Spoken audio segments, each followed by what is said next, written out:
E estamos começando mais o assunto é dentro do nosso programa Bom Dia Universidade. E hoje, como anunciamos, estamos recebendo o professor Carl Schuster, ele que é assessor de Relações Internacionais da UPE. Bom dia, professor Carl, seja muito bem-vindo à Rádio Web UPE. Bom dia a todos, é um prazer estar aqui discutindo um tema tão relevante hoje no cenário brasileiro e também para a Universidade de Pernambuco. Nos fale um pouquinho sobre a sua formação. Bom, eu sou historiador de carreira, né? Desde o início da graduação até o pós-doutorado eu fiz em História, especialmente na História, num campo da História chamado História do Tempo Presente, que é um fenômeno dos anos 80, do final dos anos 70, início dos anos 80 para frente, que trabalha com questões mais do que contemporâneo, o ultracontemporâneo, né? Aquilo que está efetivamente ainda acontecendo na sociedade. Então, a gente sempre costumava dizer que o nosso grande tema de estudo é o próximo problema que a humanidade vai ter. Então, é um tempo permanente, acredito. E eu acho que, mais do que nunca, a gente, nesse momento, está preso num presente que não passa, né? Se o futuro é ruim e o passado é nostálgico, ficamos presos ao presente. Então, talvez historiadores do tempo presente, talvez menos embaçado fique o que a gente está vivendo hoje. E a análise que o senhor faz, né, desse cenário nacional dentro da visão mais ampla, né, internacional? Claro, o Brasil tem uma característica própria que eu costumo chamar de síndrome de ilha, né? Quer dizer, a gente sempre pensa que os problemas brasileiros não conversam e não dialogam com o que está acontecendo no mundo todo.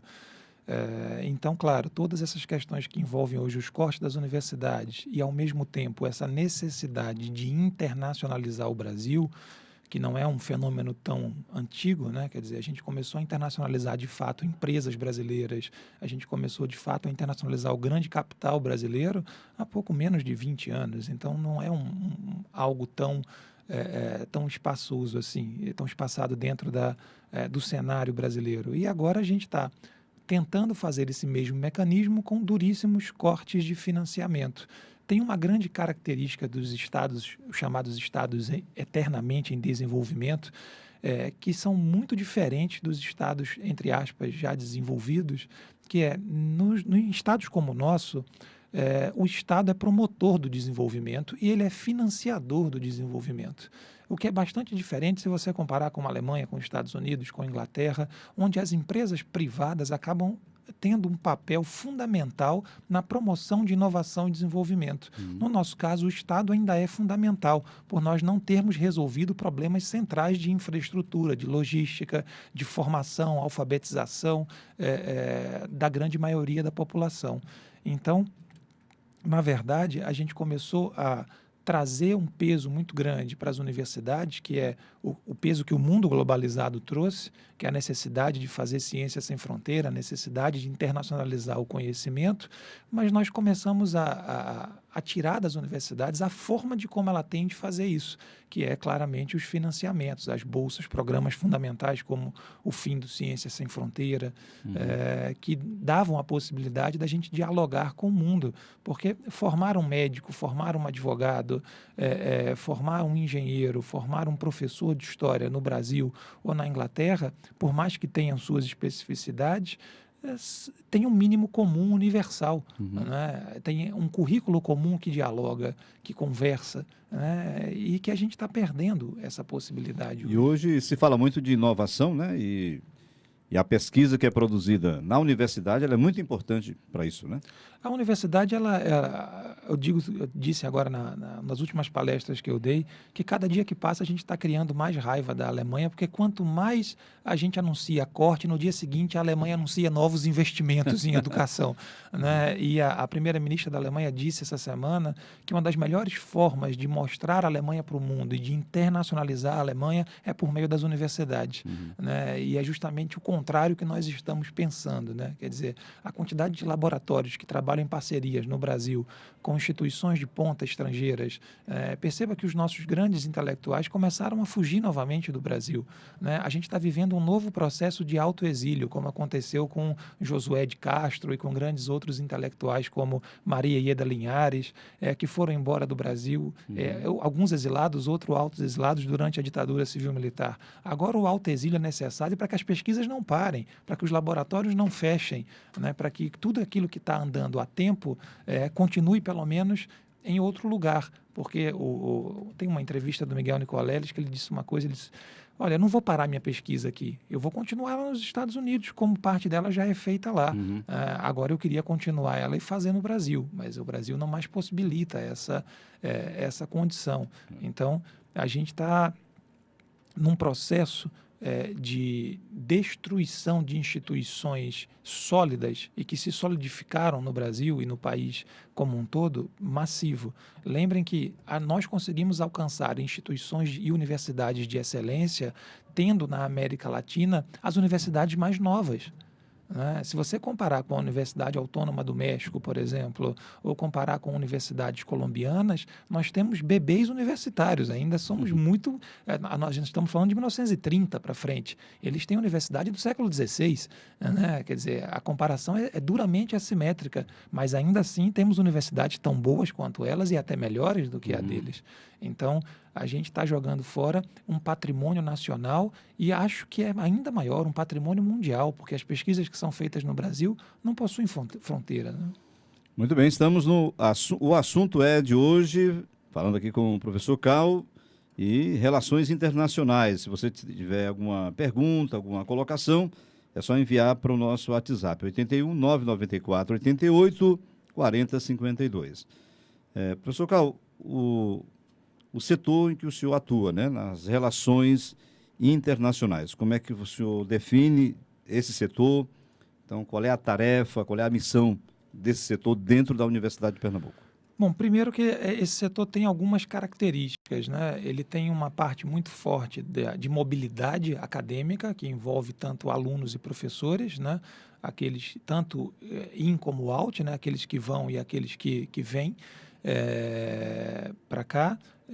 E isso é muito importante porque acaba fazendo um grande intercâmbio não só cultural, linguístico, mas acima de tudo acadêmico. Eu tiro pela experiência dos alunos, por exemplo, de medicina que vão estudar fora e entender a lógica de um serviço diferente, com protocolos diferentes de atendimento ao paciente, de lidar com a doença, enfim, isso é fundamental, como os próprios alunos também de direito, entendendo a lógica discursiva e retórica de um direito completamente diferente do nosso, e para os próprios alunos da área das ciências humanas, quando estão fora, entendendo a dinâmica e o funcionamento de outro país.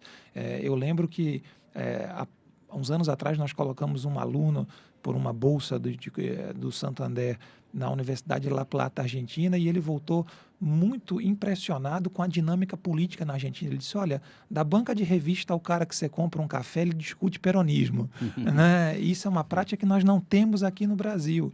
Eu falei, porque a forma de fazer política e a forma de como a educação foi dimensionada naquele país é muito diferente da nossa. Mas isso não se aprende apenas no livro, isso tem que se viver. Né? E eu acho que essa parte de mobilidade ela é fundamental porque quebra essa ideia de que o Brasil pode fazer ciência sozinho, de que o Brasil pode funcionar sozinho. Então, essa parte do nosso setor é muito importante, a gente estimula muito. A outra parte é a área de cooperação internacional. São convênios e acordos com instituições que possibilitam que esses alunos e esses professores possam fazer esses intercâmbios em melhor condição. Com matrículas mais baratas, com um alojamento mais acessível e diretamente para que a gente valide, do ponto de vista institucional, as pesquisas que estão sendo feitas em parceria. Essas cooperações são fundamentais porque elas estão no princípio das relações internacionais. Como campo disciplinar, as relações internacionais são muito jovens, elas são do final da Guerra Fria praticamente, elas não são... os mais ortodoxos podem dizer que são do fim da Primeira Guerra Mundial, mas ela não existia, ela era um campo da ciência política, nada mais. E quando ela vem para a esteia do Estado, ela vem como um campo cooperativo, mais do que qualquer outra coisa. E o maior problema hoje dessa área em todas as universidades é que o Brasil está abrindo mão de cooperar, né? O Brasil está fazendo escolhas muito difíceis, como a luta constante de transferir a embaixada de Jerusalém, de Tel Aviv para Jerusalém, criando uma celeuma no mercado agrícola com um mundo árabe imenso, ou como agora a liberação de agrotóxicos que são proibidos pela União Europeia, causando uma crise sistemática com o mercado econômico do centro-oriente da Europa. Quer dizer, a gente está lutando contra uma maré que está vindo muito mais forte do que a nossa capacidade de remar contra ela. Esses setores são muito importantes porque eles não só dão uma grande visibilidade ao que a universidade faz, mas colocam e criam uma cultura institucional de que quanto mais a gente cooperar com países de fora, melhor o resultado das nossas próprias pesquisas. Eu tem um axioma antigo da história, mas que é muito singelo, que é toda a história é história comparada, né? E é comparada no sentido de que a gente só sabe que a nossa economia, que o nosso país, que o nosso desenvolvimento é melhor ou pior do que o do outro, porque a gente sabe a história do outro, porque a gente coopera ou entende o outro, né? E hoje se fala muito da questão colaborativa, né? Então, hoje não tem como a gente... isso aqui, fui eu que inventei isso aqui, vai ficar só para mim, não tem como, né? Então, até mesmo através das redes sociais, a gente entra no Google, informação que só, né? A gente está vivendo uma crise da autoria, né? Quer dizer, é muito difícil você colocar um copyright onde você sozinho assine e disse, olha, essa cadeira é minha. Hoje o mundo é muito colaborativo, então você começa uma frase e alguém termina ela inteira e de repente o livro sai. Então essa ideia de construção coletiva das coisas é muito interessante. Mas ao mesmo tempo em que a gente construiu isso, a gente destruiu uma outra coisa, que é a gente constrói coisas coletivas, mas não está construindo projetos coletivos, né? A sociedade está abrindo mão de uma proposta identitária coletiva.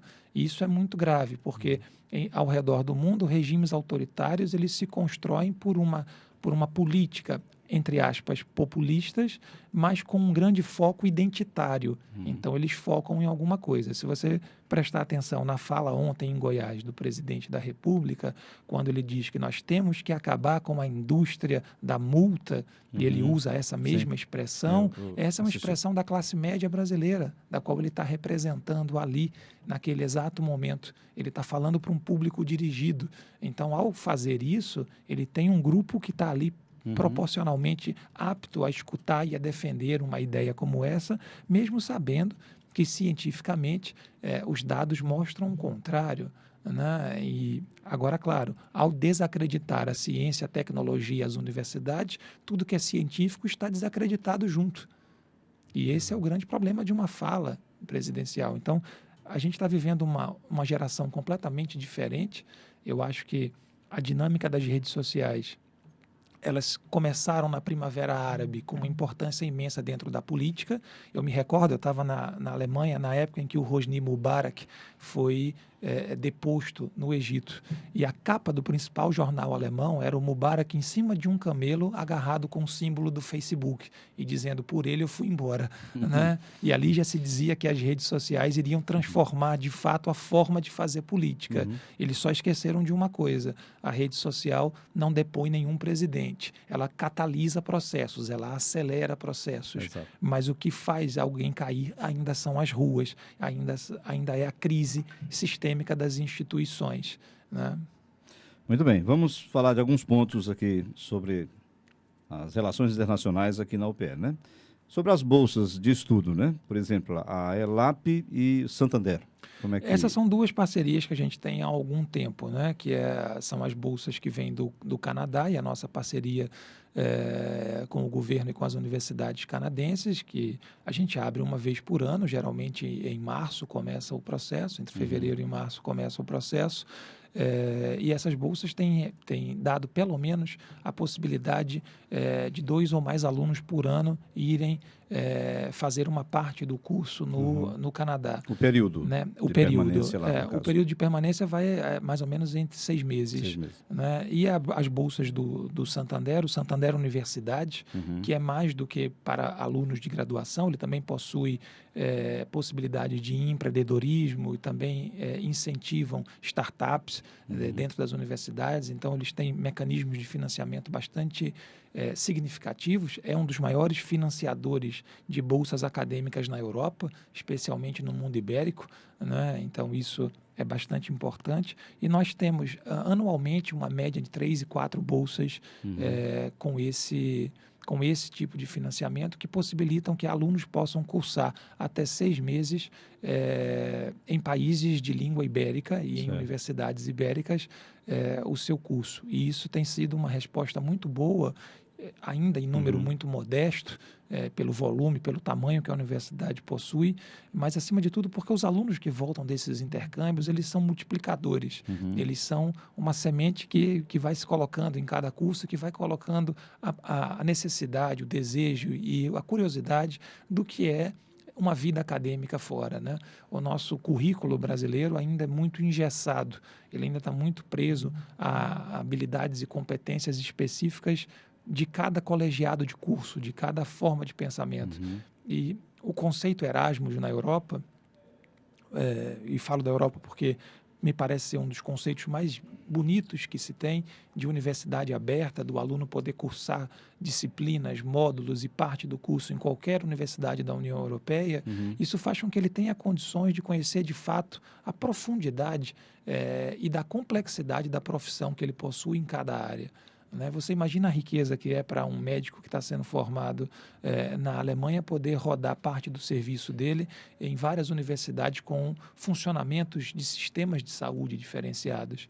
Isso faz com que ele consiga pensar a sua própria condição, a sua própria profissão de forma completamente diferente. Ou, por exemplo, um professor, um licenciado em letras ou pedagogia ou história, que vai para um país como a Alemanha, que recebeu mais de 1 milhão de refugiados e que agora vai encontrar na sala de aula aproximadamente 17 idiomas diferentes com 40 alunos. Você imagina o desafio pedagógico de fazer isso. Então, a gente precisa fazer cada vez mais isso. E de lá para cá? Também é muito importante. A gente recebe uma quantidade grande de pedidos e de solicitação de alunos que vêm tentar a prática aqui no Brasil e rodar parte do curso aqui. Nós temos, com o Grupo Coimbra, uma quantidade de bolsas de pós-graduação por ano de alunos, com uma média mais ou menos de 10 a 20 por ano, que vêm de fora e são de países, é uma cooperação com a Organização dos Estados Americanos, eles vêm de países com IDH muito baixo, e que nós temos a condição de formá-los em algumas áreas específicas do conhecimento. Nesse momento a gente tem, por exemplo, um aluno de Moçambique está na metade do curso de mestrado em educação, lá no campus Mata Norte. E isso tem sido um diferencial imenso. Você imagina um país com fortíssimas dificuldades institucionais, financeiras, inclusive de formação de material humano especializado como Moçambique, tendo um aluno formado e que, quando voltar ao país dele, pode ser replicador desse processo. E a gente recebe pedidos dos mais variados. Uma das maiores procuras é pela excelência do nosso complexo hospitalar, então a procura por alunos de medicina de vários lugares do mundo. Há pouco a gente recebeu uma solicitação de uma aluna da Jordânia, né, querendo rodar parte da prática médica dela aqui. A gente tem alunos da Eslovênia que vêm com uma certa frequência por conta do Procap, do hospital especializado em cardiologia. Então, a gente tem um fluxo e uma procura muito grande de alunos de fora. Isso já é sinal da importância e do destaque do que é produzido na Universidade de Pernambuco fora da fronteira brasileira. O Instituto Confúcio está nessa dimensão aí? Ou também. É nessa também. Mesma... Primeiro porque dos 540 e poucos institutos Confúcios ao redor do mundo, nós somos um dos únicos modelos da América Latina e do mundo todo. Então, a gente tem uma um destaque para esse instituto imenso, por várias características, não só pelo ensino do idioma, mas, acima de tudo, pelo ensino da cultura, né? Que é mais tão importante, né? importante como porque é ela que dissemina Aham. a quebra dos preconceitos, é ela que dissemina o interesse pelo outro e pela diferença. Então, esses institutos, como nós temos aqui em Pernambuco, o Centro Cultural Brasil-Alemanha e agora dentro da UPE o Instituto Confúcio, são institutos de língua e cultura e que abrem a possibilidade para você quebrar todos os tipos de paradigma, de preconceito, de modelos preconceituosos sobre o que é o outro, que idioma é esse, porque nós somos muito aversos àquilo que não conhecemos. E quando a gente observa um modelo de pensamento, de idioma completamente diferente do nosso, a gente fica um pouco arredio, mas ao mesmo tempo a economia do mundo ela se move muito baseado pela saúde da economia chinesa, né? Quando eles vão crescer um pouco menos de 6%, o mundo colapsa. Então, esse impacto já é um impacto significativamente em cadeia. Então, quanto mais próximo, melhor. A gente está mandando hoje vão viajar uma quantidade boa de bolsistas do Instituto Confúcio, que vão passar 3 meses agora fazendo curso de idioma e cultura na China, com bolsas do Instituto Confúcio. Então, a gente está mandando um grupo grande hoje, está viajando já. Aí, as aulas de... É chinês, chama? Aula de chinês? Mandarim. Mandarim, né? Pronto. Então, as aulas de mandarim, os alunos são apenas ligados à UPE, são estudantes, professores, funcionários, ou é aberto também ao O curso público é de fora? aberto à comunidade de uma forma geral, mas alunos e servidores da UPE têm gratuidade no primeiro ano do curso. Certo. Então, isso é muito importante, isso é uma política do próprio Instituto Confúcio para que a gente possa difundir a língua e a cultura chinesa. Eles têm seminários, eles têm aulas com atividades culturais semanais. Então, isso é muito, muito importante, porque a comunidade chinesa em Pernambuco não é pequena. É uma comunidade que tem crescido e os investimentos chineses em Pernambuco não são investimentos pequenos. A questão econômica é muito importante, né? É muito importante, e uma das formas de quebrar a barreira e de facilitar as trocas comerciais e o desenvolvimento econômico está na cultura. Então, quanto mais a gente entender a forma de como esse país funciona, de como essas pessoas se relacionam, também vai facilitar consideravelmente os contatos tecnológicos comerciais e os interesses de cooperação e também de inovação que a gente possa fazer em conjunto. Agora, claro, como eu falei no início, não é possível fazer isso pensando que a gente fará apenas em português. Por isso, a necessidade da gente também fazer o outro lado, de não só pensar que eles vão aprender o português, mas nós temos o todo e total interesse de aprender um pouco que seja da língua materna estrangeira. Né? Você está ouvindo O Assunto e hoje recebendo o professor Karl Schuster, ele que é o assessor de Relações Internacionais aqui da UPE. Se você tem alguma pergunta, alguma colaboração aqui dentro dessa temática, é só enviar para o nosso WhatsApp, 81 994 88 40 52. Professor, a questão dos convênios com cursos de idiomas, né? Como é que... A gente tem uma variedade grande de convênios hoje, com cursos como o ABA, o Centro Cultural Brasil-Alemanha, o CNA, que tem sido um parceiro muito importante nosso nesse início de gestão, com a Aliança Francesa. Quer dizer, a quantidade de parceiros nossos é muito grande e a gente tem estimulado muito para que os nossos alunos e professores se movimentem para o idioma estrangeiro, porque isso facilita muito a divulgação daquilo que a universidade faz. Se você for rapidamente fazer uma pesquisa de impacto entre artigos que são publicados em português e artigos que são publicados em línguas francas, né, no caso o inglês, o francês, você vai ter uma diferença radical no impacto daquilo que é feito. E muitas vezes aquilo que nós estamos fazendo aqui vai ajudar muito uma pesquisa que já está sendo feita em outro lugar, seja o Canadá, França, Estados Unidos. Então, a gente precisa, por isso também, nós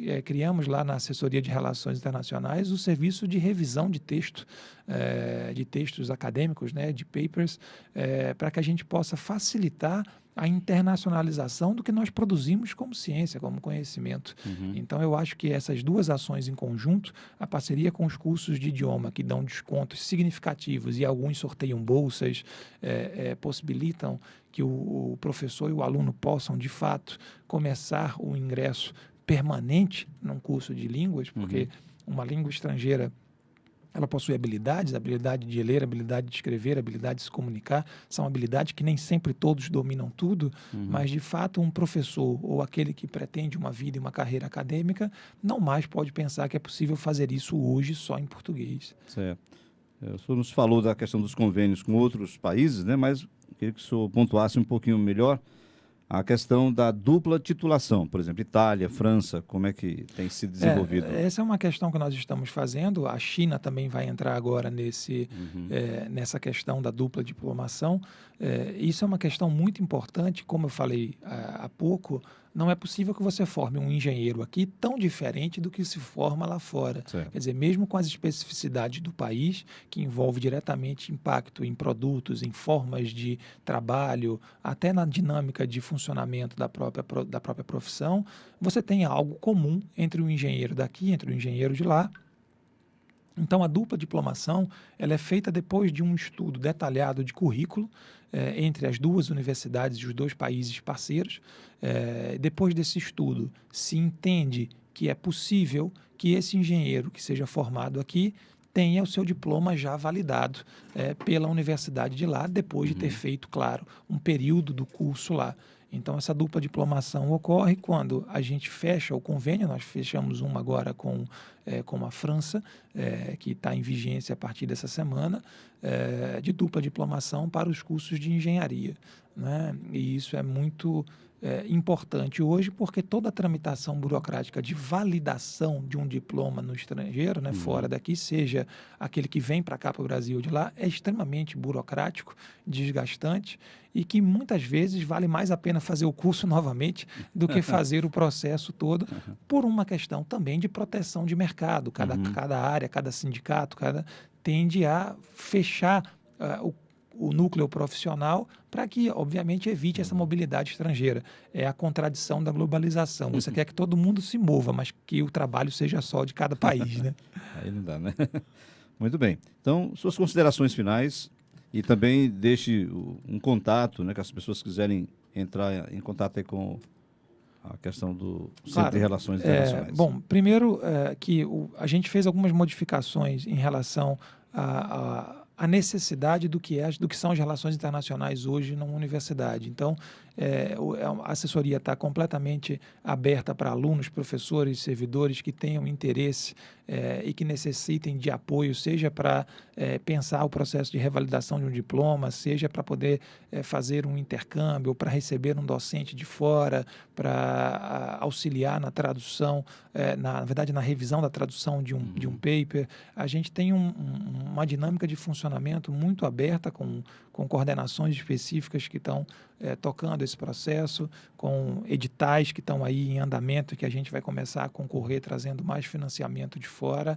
A gente está tentando trazer cada vez mais recursos e possibilidades de bolsa de fora do Brasil, tendo em vista a crise do cenário nacional.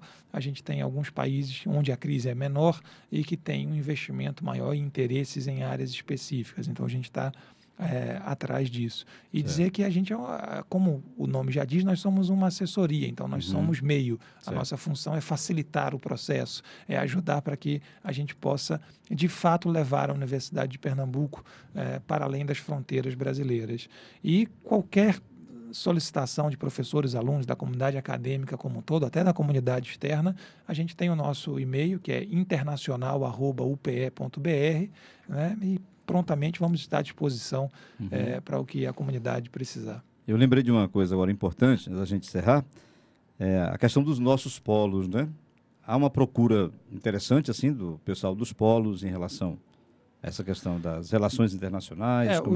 A gente está tentando começar ainda esse trabalho com os polos de educação à distância. Um dos projetos que está em andamento nós vamos começar a ofertar em alguns cursos em especial o mandarim no formato da plataforma à distância. Isso a gente já começou ontem as negociações e começar Isso vai ser muito importante porque nós vamos oferecer como uma disciplina letiva para sentir um pouco de como vai começar isso. Então, aí a gente está também tentando fazer isso com esses parceiros dos cursos de idioma, que é sortear algumas bolsas para o formato também da educação à distância, para que a gente possa estimular os alunos da educação à distância de que eles, mais do que ninguém, precisam de um idioma e precisam desse processo de internacionalização. Tá bom. Professor, muito obrigado por sua presença, parabéns aí pelo trabalho. Satisfação e grande. Precisando aqui do microfone aqui da Rádio Web UPE, estamos aí a serviço da universidade. Muito obrigado, um bom dia a todos e estamos à disposição. Muito bem, terminamos aqui mais um O Assunto É.